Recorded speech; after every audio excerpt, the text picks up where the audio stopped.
해양보호구역에 대해 들어본 적이 있나요? 말 그대로 특별히 보존할 가치가 있는 바다를 의미합니다. 그렇다면 해양보호구역은 왜, 무엇을 위해 지정하는 걸까요? 지금부터 쉽고 빠르게 알려드리겠습니다.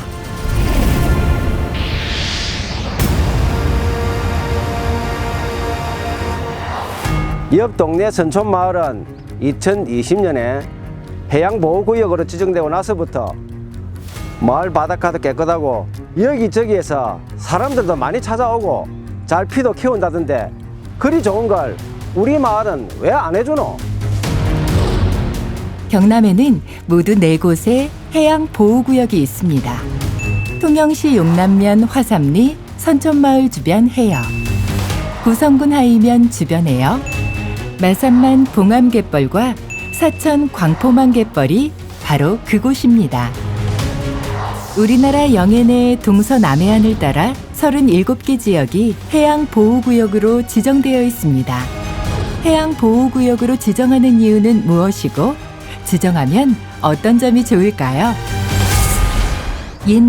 옛날만 해도 사람들은 바다에 오염물질을 버리면 알아서 정화된다고 여겨왔습니다. 하지만 오늘날은 그 정도가 넘어섰죠. 바다를 매립해 도로와 건물을 세웠고 공장의 폐수와 생활하수가 바다로 흘러들어 해양 생물들의 서식지가 파괴되었습니다. 그리고 바다는 쓰레기로 넘쳐났습니다. 그래서 해양수산부에서는 우리나라 해역 중 생태적으로 우수한 구역을 보존하기 위해 해양보호구역으로 지정하고 있습니다. 해양보전은 더 이상 미룰 수 없는 중대한 과제입니다. 이 과제를 해결하기 위해 해양보호구역이라는 특단의 조치가 내려진 것입니다. 해양보호구역은 4개 구역으로 나누어져 있습니다. 해양 생태계의 보전 및 관리에 관한 법률에 따라 서식지나 산란지로 보존할 필요성이 있는 해역은 해양생물 보호구역으로, 해양생물이 다양한 곳은 해양생태계 보호구역으로, 해양 경관적 가치가 탁월한 구역은 해양 경관 보호구역으로 지정합니다. 그리고 습지보존법에 따라 연안습지 보호지역으로 지정된 갯벌이 포함됩니다.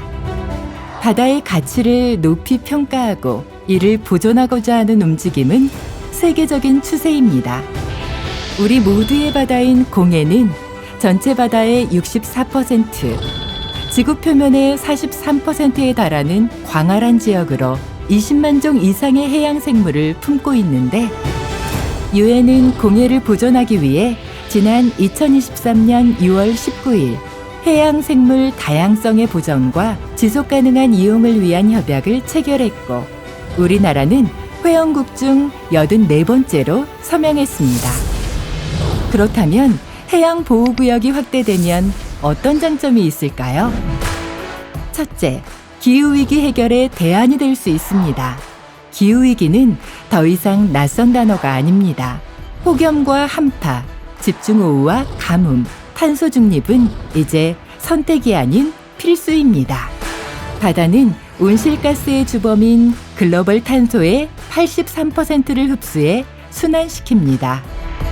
특히 블루카본으로 불리는 산호초, 갯벌, 맹그로브 숲, 갈대밭, 잘피숲, 염생식물 군락지는 대표적인 탄소 흡수원입니다.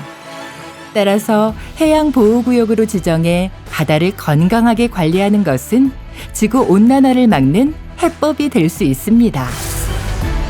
둘째, 해양 생태계가 건강하게 관리되면 수산 자원이 증가해 조업 지역의 생산성도 좋아질 수 있습니다. 다양한 생물종이 안정적인 먹이 사슬을 구축하면서 해당 보호구역뿐만 아니라 인접 조업 지역까지 생물량이 증가하게 됩니다.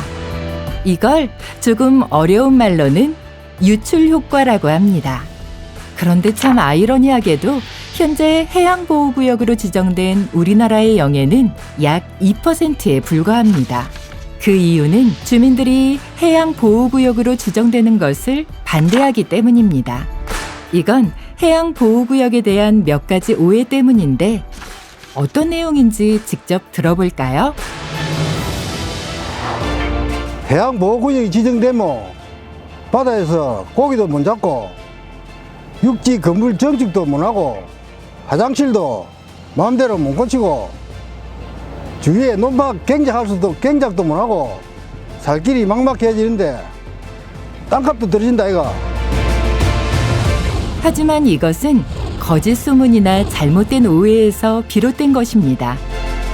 진실을 알리기 위해 2020년에 해양보호구역으로 지정된 통영시 용남면 선촌마을 주민들을 만나보았습니다. 사실 선촌마을 주민들 역시 처음엔 해양보호구역 지정을 반대했습니다. 하지만 지정된 이후 지금은 높은 만족도를 보이고 있습니다. 우리 마을에 많은 변화가 생겼습니다.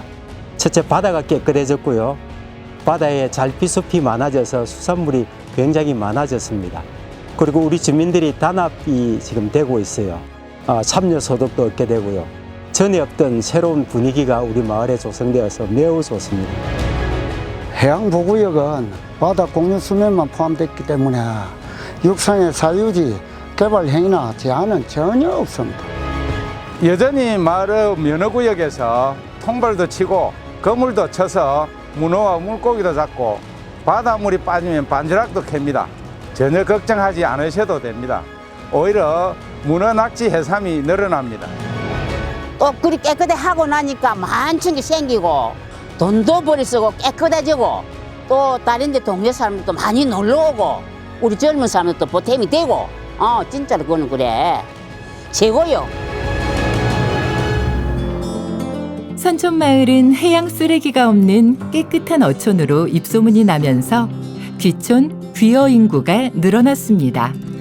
사람이 모이니 마을에는 숙박업이나 카페도 생겼습니다.